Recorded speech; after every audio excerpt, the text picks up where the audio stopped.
My parents have always been cooking ever since I was pretty young. They've always worked in different restaurants, picked up different techniques and styles. We just wanted to take a step forward and take it to the next level. We are trying to do Mexican food as well as like a bit of Japanese Hawaiian because we also make and eat a lot of that type of food. So it's a lot of special, not special, unique type of taste. We're trying to mix like two cultures together.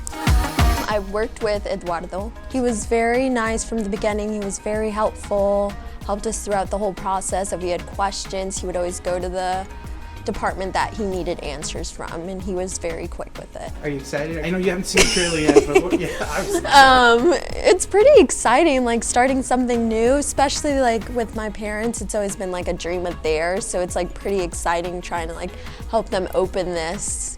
Nerve-wracking too.